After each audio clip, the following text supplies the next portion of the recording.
ರಾಜ್ಯದ ಒಂದಷ್ಟು ಭಾಗದಲ್ಲಿ ವರುಣ ಕರುಣೆ ತೋರಿದ್ದಾನೆ. ಆದರೆ ರಾಜ್ಯದ ಹಲವು ಜಿಲ್ಲೆಗಳಲ್ಲಿ ಬರದ ಛಾಯೆ ಆವರಿಸಿದೆ. ಕೃಷಿ ಭೂಮಿ ಬರಡಾಗ್ತಾ ಇದೆ. ಬಿತ್ತಿದ ಬೀಜ ಮೊಳಕೆ ಒಡೆದಿಲ್ಲ. ಕಾಯಿ ಹಣ್ಣಾಗೋಕ್ಕೂ ಮುಂಚೆ ಉದುರಿ ಬೀಳ್ತಾ ಇದ್ದು ಅನ್ನದಾತರಿಗೆ ದಿಕ್ಕೆ ತೋಚದಂತಾಗಿದೆ.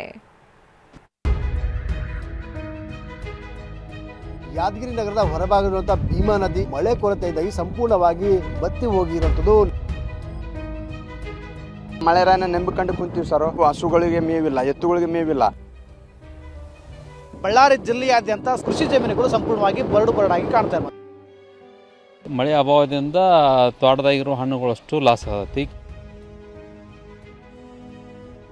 ಬಿತ್ತಿದ ಬೀಜ ಮೊಳಕೆ ಒಡೆದಿಲ್ಲ. ಅಲ್ಪ ಸ್ವಲ್ಪ ಬೆಳೆದ ಬೆಳೆಯು ಬಾಡಿ ಹೋಗ್ತಾ ಇದೆ. ಹೊಲ ಒಣಗಿ ಬಿರುಕು ಬಿಟ್ಟಿದೆ. ಪೇರಲೆ ಹಣ್ಣುಗಳು ಉದುರ್ತಾ ಇದೆ. ಒಂದಷ್ಟು ಕಡೆ ಮಳೆ ಸುರಿತಾ ಇದ್ರೆ ಕೆಲವೆಡೆ ಜಲಕ್ಷಾಮ ತಲೆದೋರಿದೆ.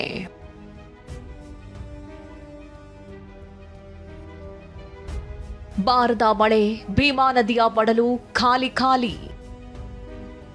ಭೀಕರ ಬರದ ಹೊಡೆತ, ಕಂಗಾಲಾದ ಯಾದಗಿರಿ ರೈತ. ಭೀಮಾ ನದಿ ಪ್ರತಿ ವರ್ಷ ಇಷ್ಟೊತ್ತಿಗಾಗಲೇ ತುಂಬಿ ತುಳುಕ್ತಾ ಇತ್ತು. ಆದ್ರೀಗ ಬಣಗುಡ್ತಾ ಇದೆ. ಯಾದಗಿರಿ ಜಿಲ್ಲೆಯಲ್ಲಿ ಬರ ಆವರಿಸಿದ್ದು ಮಳೆ ಕೊರತೆಯಿಂದಾಗಿ ಭೀಮಾ ನದಿ ಸಂಪೂರ್ಣ ಖಾಲಿಯಾಗಿದೆ. ಇಡೀ ಜಲಾಶಯ ಬರಡು ಭೂಮಿಯಂತಾಗಿದೆ. ಕಳೆದ ವರ್ಷ ಈ ಹೊತ್ತಿಗೆ 30,000 ಕ್ಯೂಸೆಕ್ ನೀರು ಇರ್ತಿದ್ದ ಡ್ಯಾಂನಲ್ಲಿ ಈ ವರ್ಷ ನೀರೇ ಇಲ್ಲ. ನದಿ ನೀರು ಖಾಲಿಯಾಗಿದ್ದಕ್ಕೆ ಭತ್ತ ಬೆಳೆಯುವ ರೈತರು ಹಿಂದು ಮುಂದೆ ನೋಡ್ತಿದ್ದಾರೆ. ಯಾದಗಿರಿ ನಗರದ ಹೊರಭಾಗವಿರುವಂತಹ ಭೀಮಾ ನದಿಯ ದಡದಲ್ಲಿ ಕೆಲ ದೃಶ್ಯ ತೋರಿಸುವಂಥ ಪ್ರಯತ್ನ ಕೂಡ ಮಾಡ್ತೀನಿ. ಇದು ಭೀಮಾ ನದಿ ಯಾದಗಿರಿ ನಗರ ಸೇರಿದಂತೆ ವಿವಿಧ ಹಳ್ಳಿಯ ಜನರ ಜೀವನಾಡಿ ಆಗಿರುವಂಥದ್ದು. ಈಗ ನದಿ ಮಳೆ ಕೊರತೆಯಿಂದಾಗಿ ಸಂಪೂರ್ಣವಾಗಿ ಬತ್ತಿ ಹೋಗಿರುವಂಥದ್ದು. ನದಿ ಒಳಗಿರುವಂಥ ದೊಡ್ಡ ದೊಡ್ಡ ಕಲ್ಲುಗಳು ತೇಲಿ ಬಂದಿರುವಂಥದ್ದು. ಅಷ್ಟರ ಮಟ್ಟಿಗೆ ನೀರಿನ ಕೊರತೆ ನದಿಗೆ ಕಡಿಮೆ ಆಗಿರುತ್ತದೆ. ರಾಯಚೂರಲ್ಲಿ ಮಳೆ ಕೈಕೊಟ್ಟಿದ್ರಿಂದಾಗಿ ಹತ್ತಿ ಬೀಜಗಳೆಲ್ಲ ಕೈ ಕೊಡ್ತಾ ಇದೆ. ಮೂರು ಬಾರಿ ಬಿತ್ತನೆ ಮಾಡಿದ್ರೂ ನೀರಿಲ್ಲದೆ ಮೊಳಕೆ ಒಡೆದಿಲ್ಲ.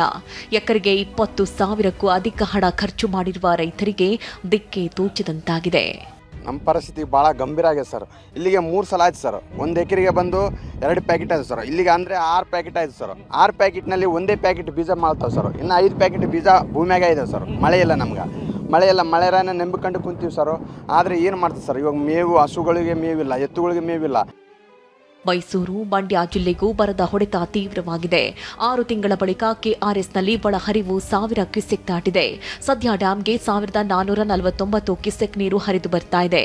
ಆದರೆ ಇದು ಏನಕ್ಕೂ ಸಾಲಲ್ಲ. ಹೀಗಾಗಿ ರೈತರಿಗೆ ಭತ್ತದ ಬೆಳೆ ಬೆಳೆಯದಂತೆ ಕೃಷಿ ಇಲಾಖೆ ಸಲಹೆ ಕೊಟ್ಟಿದೆ. ಇದರಿಂದ ರೈತರು ಕಂಗಾಲಾಗಿದ್ದಾರೆ.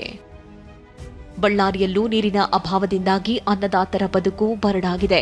ಟಿಬಿ ಡ್ಯಾಂನಿಂದ ಕೃಷಿ ಚಟುವಟಿಕೆಗೆ ನೀರು ಬಿಡಲ್ಲ ಅಂತ ತಿಳಿಸಲಾಗಿದೆ. ಬಳ್ಳಾರಿಯ 60% ರೈತರು ತುಂಗಭದ್ರಾ ನೀರನ್ನೇ ನಂಬಿ ಬಿತ್ತನೆ ಮಾಡ್ತಾರೆ.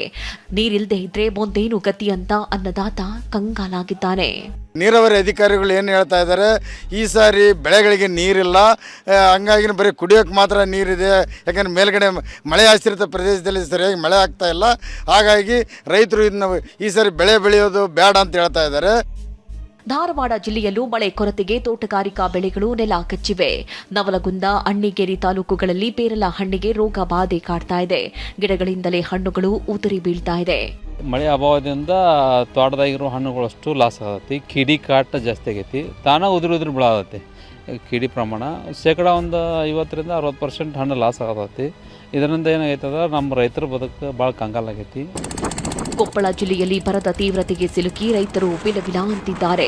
ಅಳಿದೊಳಿದ ಬೆಳೆ ಉಳಿಸಿಕೊಳ್ಳುವ ಸಲುವಾಗಿ ಕೃಷಿ ಹೊಂಡಕ್ಕೆ ಮೋಟಾರ್ ಫಿಕ್ಸ್ ಮಾಡಿ ಸ್ಪ್ರಿಂಕ್ಲರ್ ಮೂಲಕ ನೀರು ಹಾಯಿಸ್ತಾ ಇದ್ದಾರೆ. ರಾಜ್ಯದಲ್ಲಿ ಭೀಕರ ಬರಗಾಲ ತಾಂಡವ ಮಾಡ್ತಾ ಇದೆ.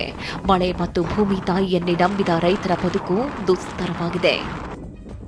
Bureau report, TV9.